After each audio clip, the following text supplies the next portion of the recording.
Sobat Dinkes, ketemu lagi nih di podcast Dinkes Provinsi Banten. Dan seperti biasa ketemu lagi dengan host yang sama, ada Ratu Fitri. Dan kita akan ngobrol-ngobrol seputar stunting terkait dengan penata laksanaan untuk gizi anak ya.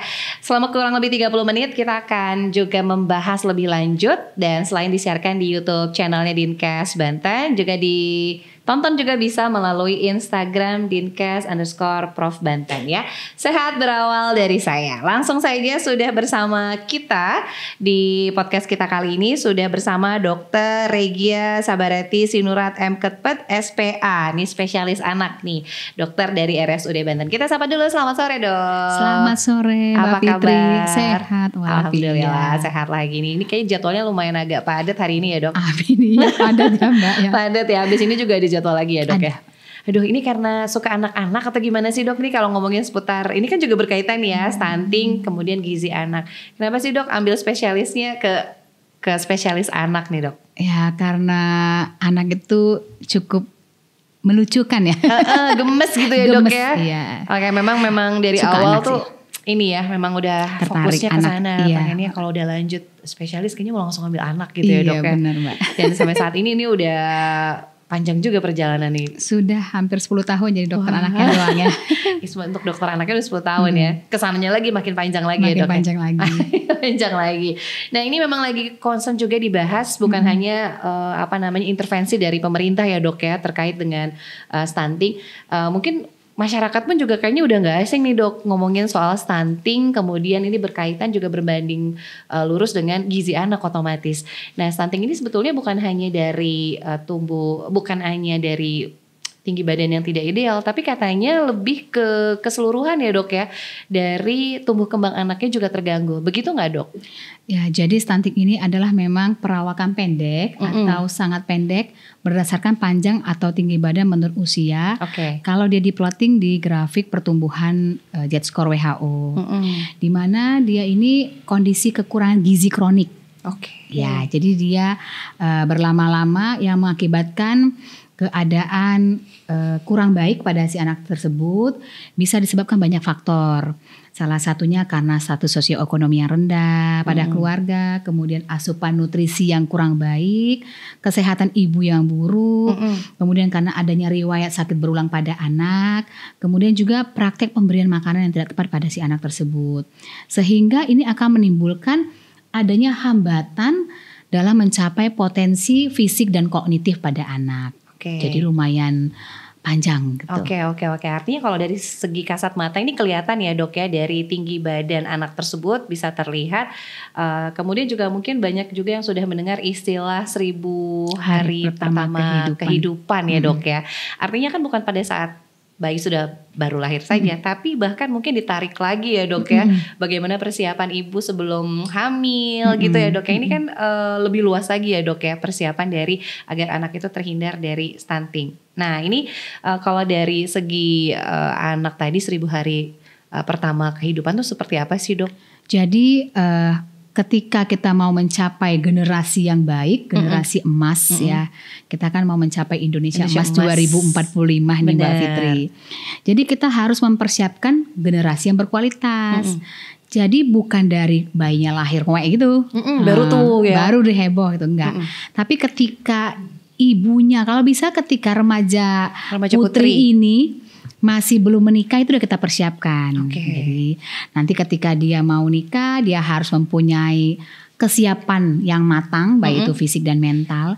Jadi ketika nanti pertemuan antara sel sperma atau sel laki-laki dengan sel telur si perempuan, ya ada pembuahan, itu sudah mulai bisa. Jadi dari awal konsepsi namanya. Jadi melakukan hubungan suami istri, ada pertemuan sel sperma lalu bertemu dengan sel ovum, itu sudah mulai bisa dilakukan perbaikan nutrisi, stimulasi sampai nanti mencapai 1000 hari kehidupan.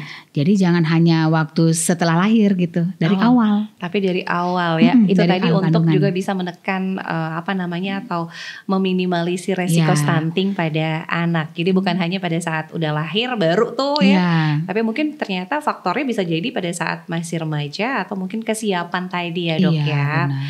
Nah tapi lebih banyak ini faktor faktornya kalau yang biasa ditemukan nih dok? Tadi kan ada juga perkembangan dari kurangnya nutrisi, kemudian kurangnya gizi yang seimbang, kemudian juga mungkin tadi ya faktor ekonomi dan lain-lain. Tapi ada beberapa juga nih dok, kalau nggak salah ya dok ya, koreksi kalau salah nih dok. Kemarin ada beberapa yang bukan dari keluarga yang ekonomi ke bawah, tapi ternyata dari segi pendidikan orang tua ya, orang tua dan lain ternyata juga masuk dalam kategori stunting. Itu gimana tuh dok?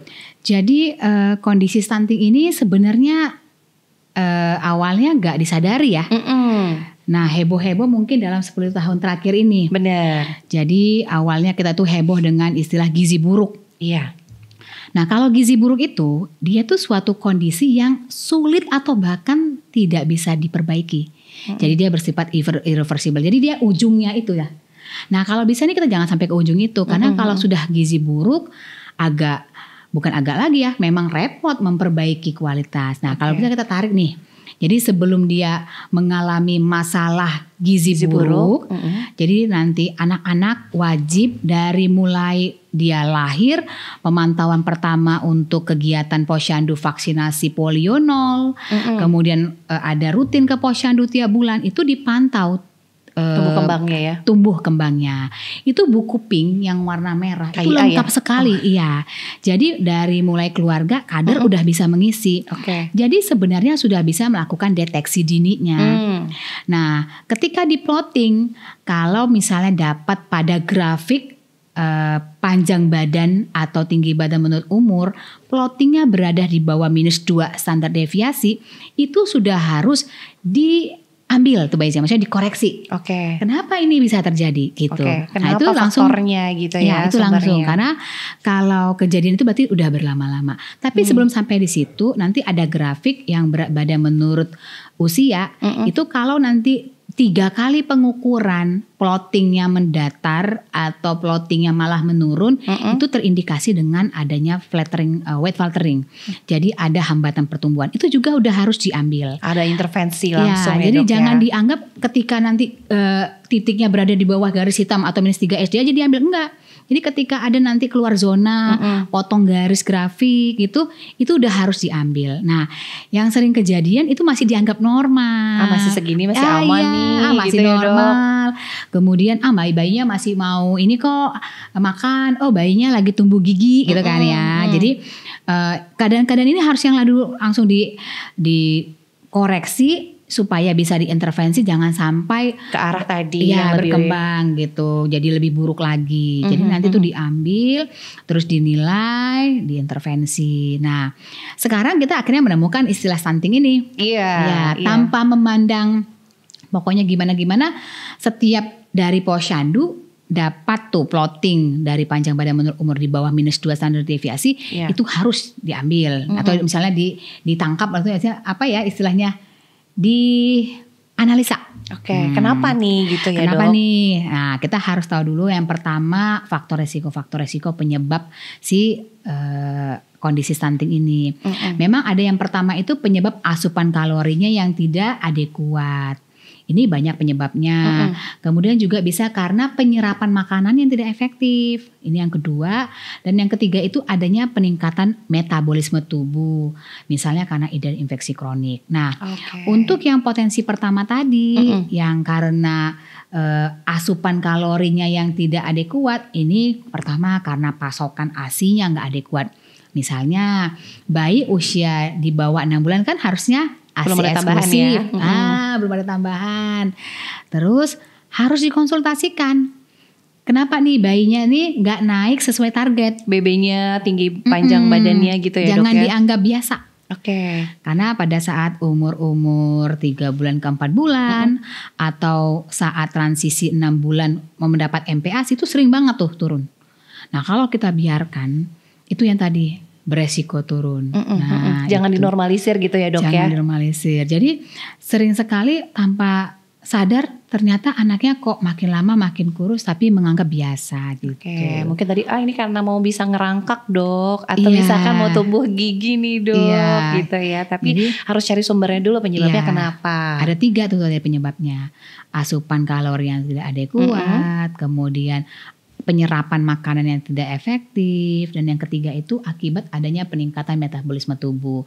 Ini masuk kemana nih anaknya? Nah ini indikasinya ke arah mana gitu ya. Tapi itu usia berapa sih dok? Biasanya di bawah 1 tahun kah? Atau memang masih bisa dikejar kah untuk tidak lebih jauh lagi gitu dok? Jadi kalau misalnya usianya masih di bawah 24 bulan, kondisi stuntingnya itu masih bisa kembali baik loh. Masih bisa dikejar ya dok ya? Ya. Jadi stunting ini bukan hanya semata-mata panjang badan, tapi dia berhubungan dengan kemampuan prestasi akademik ke depannya. Ya. Jadi banyak orang tua yang denial ya.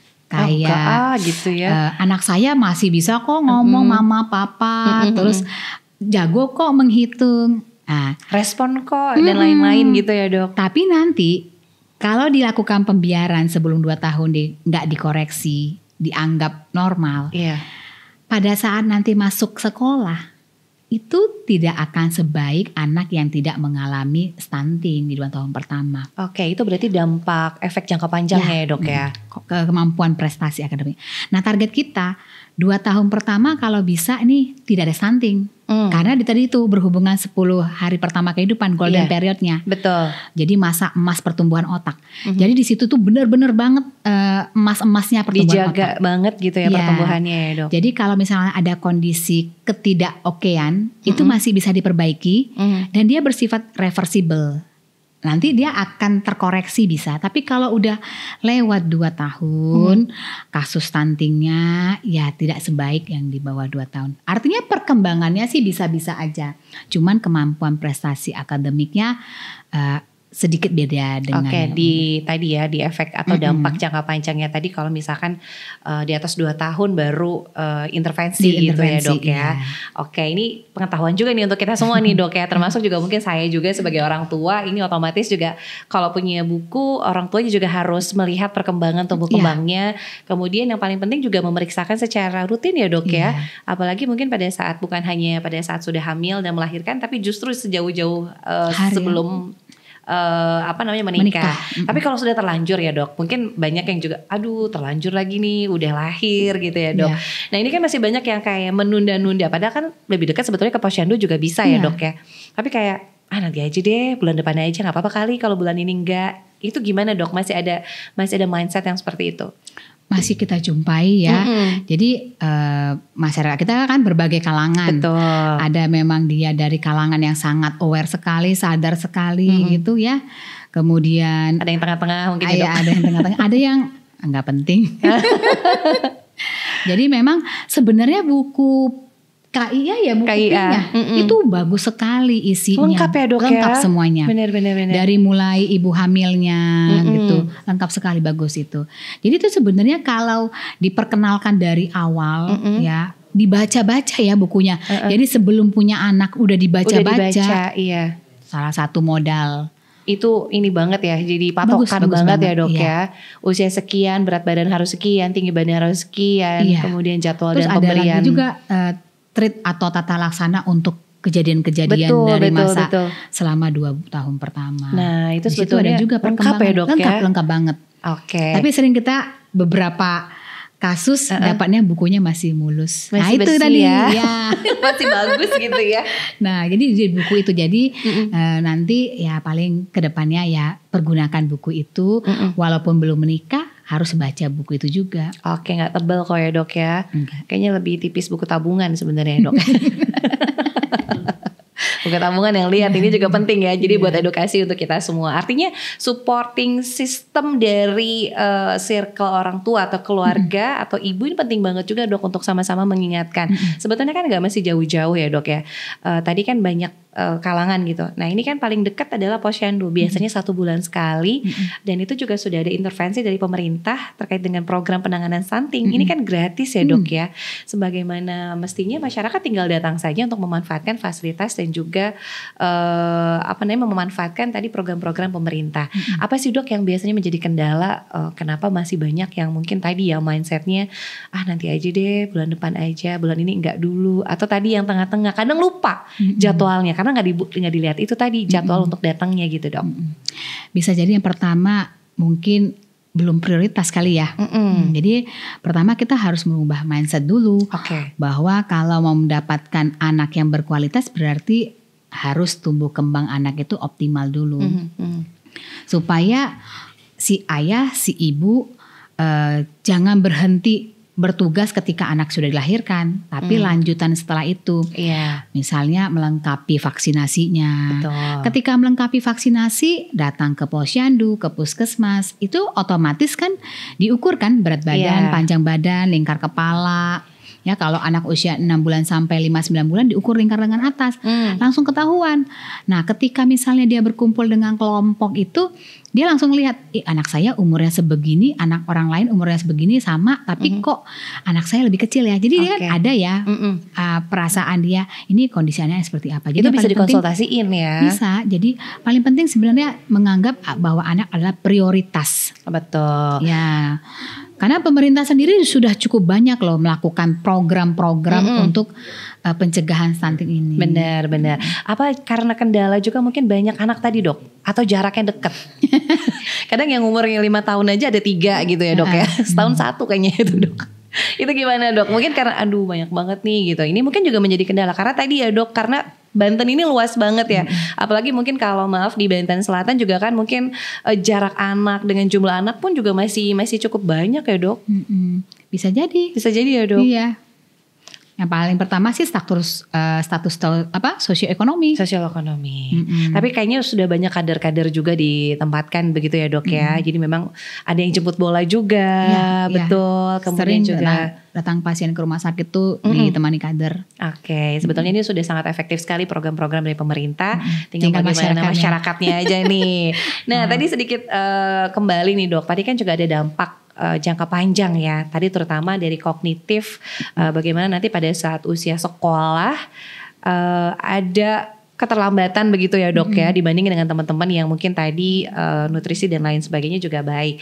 Nah selain itu juga apalagi nih dok yang mungkin lebih dirasakan nanti bagi anak-anak stunting di usia dewasa? Jadi efek jangka panjang yang berhubungan dengan penurunan kemampuan oksidasi lemaknya. Oksidasi lemak. Ya, jadi nanti pada waktu si anak stunting ini berusia dewasa akan lebih beresiko mengalami obesitas, kemudian mengalami penyakit-penyakit degeneratif seperti penyakit hipertensi atau tensi yang tinggi, kemudian penyakit DM tipe 2 itu penyakit gula, dan penyakit kardiovaskular penyakit jantung. Wah banyak banget ya dok ya. Itu nanti usia-usia kita begini kayaknya. Oke, berarti ini investasi ya bisa dibilang gitu ya dok ya. Jadi bukan hanya investasi dalam bentuk keuangan aja, tapi juga investasi penyakit. Jadi otomatis jangan dilihat saat ini aja. Tapi banyak juga dok yang denial tadi yang dibilang sama dokter Regi ya. Banyak yang bilang, enggak anak aku gak stunting kok. Karena memang ini segini kok, orang tuanya juga gak tinggi. Nah ini kalau ada yang gitu gimana dok? Ini karena faktor genetik juga. Nah itu gimana dok? Jadi kita memang definisinya emang luas banget ya. Jadi yang penting supaya tidak membingungkan di masyarakat dengan kader, petugas di vaskes tingkat pertama. Ketika plotting si anak berada di bawah -2 standar deviasi berat badan panjang badan, itu untuk menegakkan bahwa ini diagnosisnya stunting atau tidak, sebaiknya dirujuk ke dokter spesialis anak di rumah sakit. Ketemu dokter Regi, dia ada sudah bantu dokter anak yang lain juga banyak. Nah nanti dokter anak yang akan menyingkurkan faktor resiko atau red flags-nya dalam hal ini, apakah ada kondisi atau penyakit-penyakit tertentu yang membuat dia menjadi kondisi stunting, atau harus membedakan apakah ini memang varian normal di mana ayah ibunya memang tubuhnya pendek, itu varian normal. Jadi dia berhubungan dengan potensi tinggi genetik familial, atau ini memang varian patologis. Jadi nanti itu dari dokter anaknya yang akan menjelaskan yang lebih mendiagnosis stunting.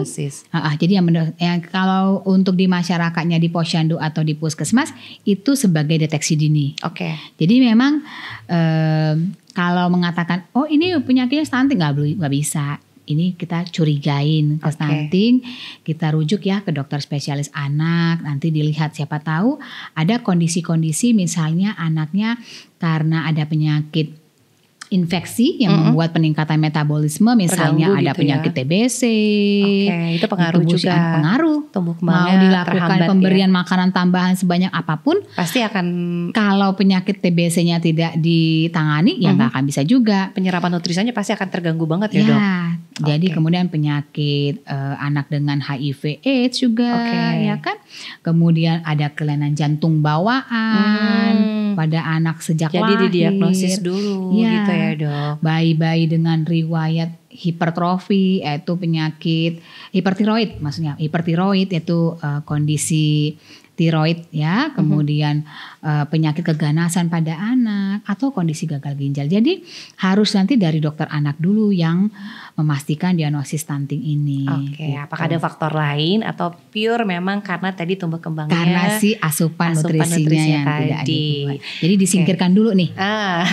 Jadi jangan dibiarkan berlama-lama nih. Bener, tapi juga harus cepat gitu ya, Dok ya, deteksi dininya tadi. Ini arahnya mau kemana? Jadi nanti biar penanganannya juga tepat gitu ya, Dok ya. Kalau tidak ada faktor resiko, tidak ada refleksnya, murni karena penyebabkan asupan makanan yang tidak adekuat, nanti itu bagus, itu nanti ya dipantau pemberian makanannya. Kalau misalnya bayinya berusia di bawah 6 bulan, itu dipantau banget nih, gimana cara menyusuinya, posisi menyusuinya sudah tepat atau belum, perlekatan menyusui sudah tepat atau belum, bagaimana dengan support nutrisi si ibu menyusui tersebut, kemudian bagaimana kalau bayi yang sudah mendapatkan MPASI ya di atas umur 6 bulan, kemudian bagaimana, jadi gitu harus dipantau banget. Apalagi bagi ibu yang masih menyusui eksklusif ya, tadi 6 bulan ke bawah, otomatis kan bukan hanya anak ya, tapi ibunya juga, asupan nutrisinya juga memang harus dilihat, harus dijaga juga. Nah, Dok, kalau yang tadi disampaikan itu kan tadi ada anak dengan tinggi badan kurang ideal gitu atau panjang badan. Apakah semua anak yang diduga stunting itu biasanya badannya kecil atau memang ada juga yang sebetulnya kan ada ya yang gemuk gitu, tapi ternyata ada arah ke stunting juga. Seperti itu nggak sih, Dok? Jadi plottingnya yang penting ketika diukur panjang badan atau tinggi badan, ketika plottingnya itu sesuai umurnya di bawah -2 standar deviasi, itu langsung masuk kategori ke stunting.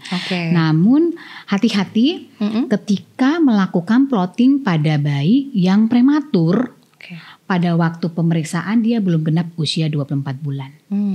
Nah, kalau misalnya bayi dengan riwayat lahir prematur. Kalau prematur itu maksudnya lahirnya usia kehamilan di bawah 37 minggu. Ya. Jadi dia lahir dengan riwayat kehamilannya di bawah 37 minggu. Kemudian datang ke tempat kita atau ke pemeriksaan ke Vaskes, umurnya belum genap 2 tahun, itu nggak bisa langsung diplotting di grafik yang biasa. Sesuai yang di KII. Dia harus dilakukan usia koreksi. Jadi contohnya misalnya bayinya lahir dengan kondisi prematur 36 minggu. Artinya 4 minggu lagi si bayi sebenarnya masih berada di dalam kandungan. Sebetulnya belum waktunya dilahirin gitu ya, Dok. Jadi artinya dia 4 minggu harus dikoreksi. Jadi ketika bayinya datang ke kita masih umur 8 bulan, kita tidak bisa plottingnya di 8 bulan. Di usia kalendernya, tapi kita harus koreksi dia di usia 7 bulan. Jadi ada beberapa kekeliruan karena memplottingnya tidak melakukan pengkoreksian umur. Ada pengecualian ya berarti ya, Dok. Sehingga didapati kesannya stunting. Padahal gitu. karena usia lahirnya prematur. Kemudian kondisi anaknya berat badannya bagus atau cenderung naik, tapi panjang badannya rendah. Itu kita harus menghitung potensi tinggi genetik. PTG itu dihitung dari berapa tinggi badan ayahnya, berapa tinggi badan ibunya, disesuaikan dengan jenis kelamin. Apakah dia laki-laki atau dia perempuan. Nanti pada grafiknya akan dibuat potensi tinggi genetiknya. Kalau plotting si anak tersebut memang berada di interval potensi tinggi genetik, berarti anak yang gemuk tadi, yang pendek tadi emang familial ya, dari memang perawakan pendek keluarga. Dari keluarga. Berarti bisa dibilang dari faktor genetik tadi ya, Dok ya. Tapi masih bisa juga loh dikoreksi.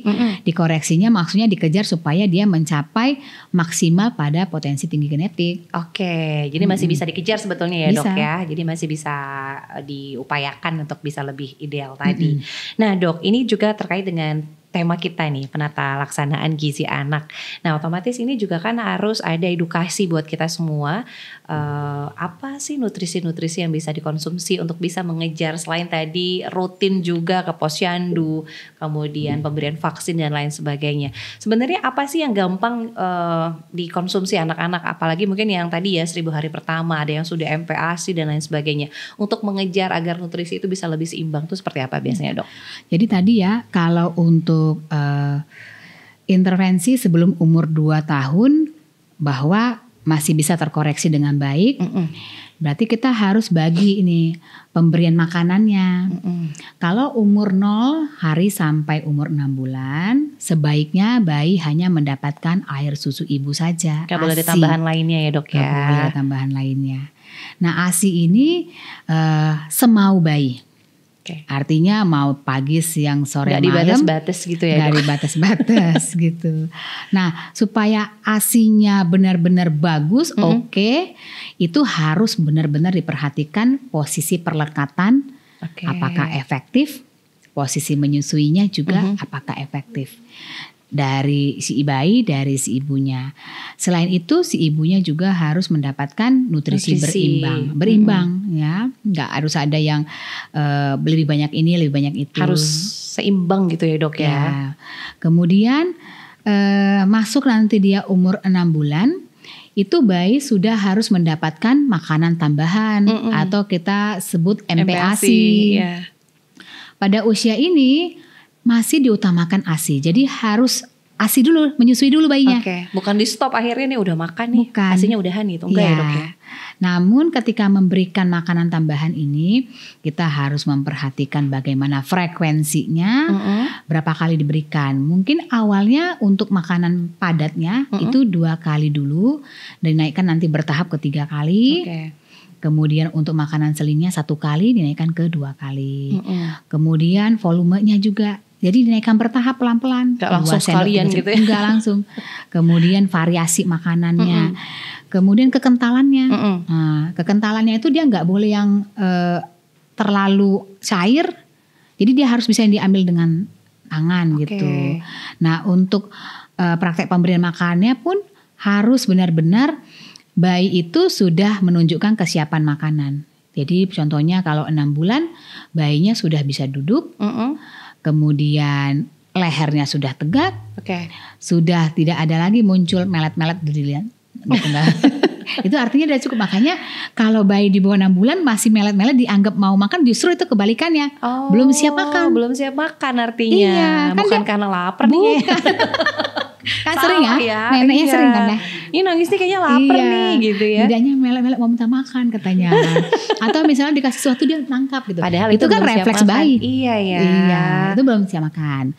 Nah, kalau udah siap makan itu akan hilang. Jadi dia pasti otomatis bisa masuk ke dalam. Terus dikasih piring khusus buat bayinya memang. Jadi nanti dia gak boleh dipaksa. Nggak boleh dipaksa. Jenis makanan nanti seperti makanan keluarga, cuman kekentalannya aja, teksturnya ya, Dok, yang lebih lembut ya. Nanti sebentar aja, jadi jangan langsung nganggap dia langsung habiskan 1 porsi, enggak. Jadi kita harus ngajari pelan-pelan, namanya bayi ya baru, harus ngajari pelan-pelan gitu. Nah, kalau dia masuk udah usia setahun, udah masuk makanan keluarga. Sama seperti yang kita makan. Teksturnya sama, menunya sama. Paling ya misalnya keluarganya suka balado, jangan banyak balado. Jangan pedas, kasih rendang gitu ya, Dok. Gitu. Tapi apa yang dimakan keluarga tuh sama sebenarnya. Nah, kalau bisa usahakan makan bersama supaya ada anaknya rasa gairah ya, selera makan, karena ngeliat orang makan kan udah nular ya. Gitu. Jadi jangan dibedakan waktu makannya. Kalau bisa kan ada waktu makan keluarga supaya anaknya juga selera makan. Nah, jangan berikan kenyang sebelum makan. Artinya gini, jangan kalau udah setahun jangan sibuk dengan mikirin susu gitu loh. Minum susu sebelum makan ya sama aja lah. Nggak ada rasa lapar. Iya, karena udah kenyang duluan gitu ya, Dok ya. Jadi kalau bisa 1 jam sebelum waktu makan itu diusahakan tidak boleh mengkonsumsi susu atau makanan tinggi kalori. Nah, kemudian tidak boleh memperkenalkan makanan-makanan jajanan sebelum genap 3 tahun. Itu itu sering ya kita jumpai masih umur di bawah 3 tahun tapi sudah makan makanan jajanan warung. Snack-snack gitu ya dok ya? Iya, namanya kentang goreng tapi bukan kentang bukan kentang yang kentang sehat, kentang ini. Ini ya apa fast food gitu ya dok ya? Kentang keripik. Iya gitu. Oh iya, jangan. Itu kan kebanyakan garam. Iya benar-benar enak tapi dok. Buat mamanya aja, buat mamanya aja ya. Itu juga satu. Jadi kalau sama anak, dia kan punya sifat meniru. Oh bener, mama saya suka jajan nih. Gitu. Jadi kalau misalnya mau ngajari anak makan, apa yang nggak bisa sama anak, ya nggak boleh kita makan di depan anak. Iya. Contoh, anaknya nggak boleh kita kasih makanan cemilan warung. Ya gak boleh juga kita makan di depan anaknya gitu. Iya itu ya. gak boleh. Karena kan peniru handal ya. Iya peniru handal. Contohnya kita gak boleh memperkenalkan tadi tuh micin tadi ya. Iya. Ya jangan juga kita makan di depan dia. Karena dia tadi tuh meniru pasti. Oh, nah itu yang paling penting ya. Karena biasanya biar diem tuh dok. Aduh kita kasih aja biar diem. Biar mamanya bisa nonton drakor katanya gitu. Ini yang perlu diperhatikan ya. Jadi memang bagaimana orang tua juga bisa aware gitu ya sama anak-anak tadi. Nah terakhir nih dok sebelum closing statement dok. Ini kan banyak juga program-program pemerintah tadi disampaikan. Sebetulnya ini sudah banyak program intervensi untuk penurunan angka stunting dari pemerintah termasuk di antaranya Dinas Kesehatan Provinsi Banten. Pasti melibatkan dokter juga ini apalagi di spesialis anak. Seperti apa sih dok program-program yang sudah berjalan saat ini? Ya kita kalau dari program pemerintah beda daerah beda ya macam-macam namanya. Tapi pada intinya itu melakukan intervensi spesifik dan sensitif. Kalau kita dari Dinkes Provinsi Banten, ketepatan kita yang dokter anak terlibat. Jadi poster chatting ya. Jadi poster chatting ini poster padu cegah dan tanggulangi stunting di area Banten, Provinsi Banten. Nah, kalau dari Rumah Sakit Banten juga kita melakukan program Kulintang Internusa. Itu Kulintang Internasional itu kolaborasi untuk lindungi, tanggulangi dan intervensi penurunan stunting di Serang. Jadi juga ada program yaitu dahsyat ya dapur sehat atasi stunting. Jadi macam-macam daerah. Nah, pada prinsipnya itu tindakannya yang pertama yaitu screening anemia. Jadi screening anemia itu melakukan pemeriksaan hemoglobin pada targetnya yaitu remaja perempuan. Remaja putri ya. Iya, itu biasanya tergantung ya di kelas 7 dan di kelas 10 ya. Kemudian ada juga konsumsi tablet tambah darah. Ini targetnya itu remaja putri sebelum hamil. Nah, itu juga diberikan. Kemudian pemeriksaan kehamilan minimal 6 kali ANC, di mana ada salah duanya Bu ya, salah duanya USG. Bukan cuma salah satu tapi harus lebih dari satu ya dok. Kemudian melakukan program konsumsi tablet tambah darah pada ibu hamil, di mana ini harus dikonsumsi minimal 90 tablet selama 1 periode kehamilan. Jangan dibuang ya, harus dikonsumsi nih. Aduh males soalnya kan gini. Nah ini tadi tuh. Kemudian ada juga pemberian makanan tambahan pada ibu dengan KEK, yang kekurangan energi kalori ya, yang kronis ya. Kemudian pada balitanya pemantauan tumbuh kembang. Jadi tolong balitanya dibawa ke posyandu untuk diukur berat badannya ditimbang, kemudian panjang badan atau tinggi badannya diukur, lingkar kepala, lingkar lengan atas gitu. Lalu di-plotting, jangan lupa ini di-plottingnya tetap supaya bisa menganalisa. Setelah dianalisa, ini deteksi dini tadi intervensi. Kemudian ASI eksklusif penting ya. Sangat-sangat dianjurkan sebelum usia dari mulai 0 sampai 6 bulan. Nah, kemudian apalagi pemberian makanan tambahan, targetnya sasarannya balita dengan target pemberian protein hewani. Jadi protein hewani bagi anak usia di bawah 2 tahun. Yaitu berupa telur dan sumber protein hewan lain. Artinya telur itu wajib dan ditambah minimal 1 atau beberapa jenis lah protein hewani lainnya. Kemudian ada juga kalau kondisi balitanya mengalami masalah gizi, ini dengan merujuk ke rumah sakit, terutama misalnya kondisi stunting, rujuk ke SPA di rumah sakit supaya mendapatkan tata laksana. Kemudian peningkatan cakupan dan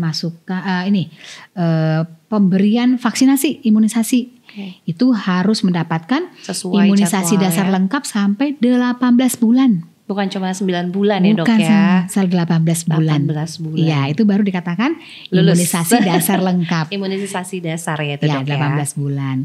Lalu penting sekali yang terakhir, edukasi bagi remaja putri, ibu hamil dan juga bagi keluarga yang terutama mempunyai balita yang bermasalah dalam hal tumbuh kembang. Jadi program-program ini sebenarnya sudah dijalankan. Betul. Dan aktif ya. Benar, apalagi banyak kader-kader juga ya dok ya yang sudah terjun ke masing-masing RT itu bahkan sudah ada ya dok ya. Tinggal masyarakatnya saja ya. Jadi tinggal memanfaatkan program-program tadi penanganan stunting. Mudah-mudahan di Provinsi Banten angka stuntingnya pun juga makin turun ya. Dan tentunya tadi untuk menyongsong Indonesia Emas di 2045. Aduh gak kerasa nih dok, ternyata sudah hampir 30 menit. Tapi mungkin pesan singkat sedikit saja dok untuk closing statement kita dari yang mungkin tadi sudah menyaksikan dari awal. Nah ini apa nih dok, pesan-pesan yang mungkin simpel untuk juga penanganan stunting. Jadi buat masyarakat Banten kiranya memanfaatkan ya pelayanan dari Dinas Kesehatan Provinsi Banten atau Dinas Kesehatan yang berada di tempat tinggal masing-masing. Dalam hal ini bagi remaja putri harus mendapatkan pemeriksaan HB, mengetahui kondisinya apakah anemia atau tidak dengan melakukan konsumsi tablet tambah darah. Jangan malas tuh untuk minum obat ya. Kemudian melakukan tumbuh kembang pemantauan yang teratur setiap bulan membawa balitanya. Dan untuk kader atau petugasnya juga jangan lupa di-plotting ya, supaya apa? Supaya bisa dideteksi secara dini ketika ada dapat kasus. Nanti akan dirujuk ke dokter spesialis anak di rumah sakit. Jangan takut ya, bukan untuk dirawat inap. Jadi kan banyak kan takut dirawat inap. Bukan, nanti akan dilakukan perhitungan kalori. Apakah perlu pemberian makanan tambahan? Apakah perlu koreksi dalam hal menyusui? Apakah ada red flag atau faktor resiko sehingga bayi tersebut tidak numbuh? Ya? Apakah perlu diberikan stimulasi yang rutin? Jadi buat masyarakat Banten, ikuti saja semua program-program yang sudah dilaksanakan di area kerja Dinas Kesehatan Provinsi Banten. Mungkin itu. Baik, Mbak Fitri. Yang penting ini adalah untuk kebaikan bersama dan juga untuk tumbuh kembang anak agar tadi ya, karena memang ada investasi jangka panjang. Dampaknya ini panjang sekali sampai dengan nanti si anak ini dewasa otomatis ya dok ya. Terima kasih banyak Dokter Regi, spesialis anak ini sudah ngobrol-ngobrol, berikan informasi, ilmu juga edukasi sama-sama.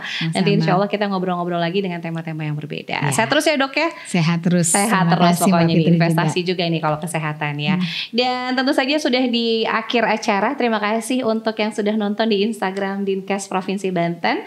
Insya Allah nanti kita ketemu lagi minggu depan dengan tema-tema yang berbeda, dengan narasumber-narasumber juga yang berbeda. Terakhir kita punya tagline khusus nih dok. Sehat berawal dari saya. Nah ini kita sama-sama terakhir ya. Sehat berawal dari saya. Sekali lagi ya dok ya. Oke, kita pamit dulu dari podcast Dinkes kali ini. Kita ketemu lagi minggu depan. Saya Ratu Fitri, Dokter Regi pamit.